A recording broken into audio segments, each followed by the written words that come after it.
Hello, I'm Reverend Denise and welcome to this week's Thought for Sunday. I wonder how your week has been this week.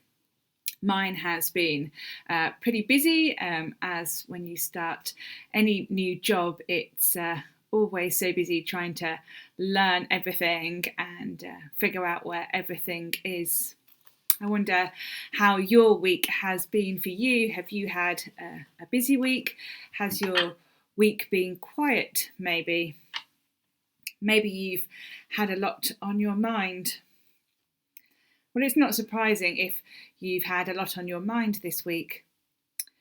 The restrictions for the coronavirus are due to be lifted on Monday, and that can bring about I don't know, maybe for you, thoughts of joy. Maybe you can't wait for the what's been termed as Freedom Day. Maybe so-called Freedom Day is bringing you a lot of worries, or maybe you're somewhere in between. I think I'm somewhere in between, thankful for the vaccine, but at the same time, maybe a little worried about the virus and how my body will cope with it if I ever caught it.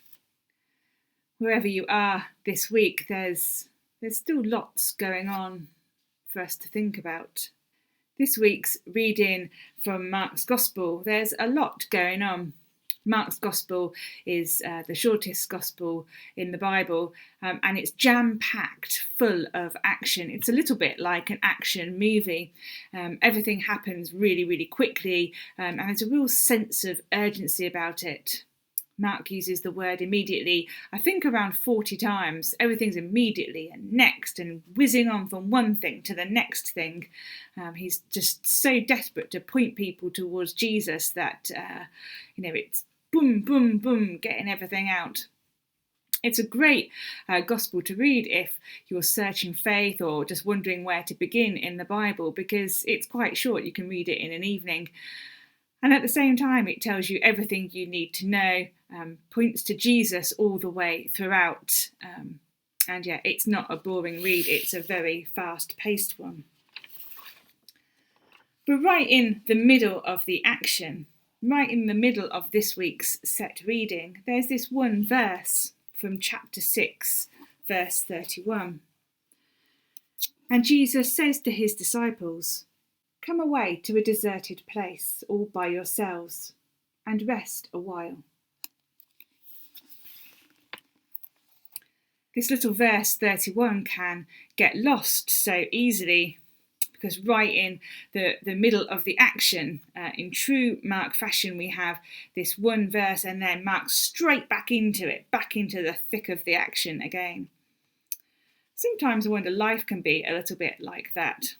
We can get so caught up in the action and the concerns of the day that maybe we forget to pause. Maybe we forget to rest, or maybe we feel there's no time to rest. Maybe we feel there's no time to have a proper meal. The rest of that verse that I previously read out, it says that they had no leisure time to even eat. They were so busy. Maybe we feel we've neglected our self-care and our well-being because we've been so caught up maybe in our concerns or our worries of the day, or just maybe our general busyness.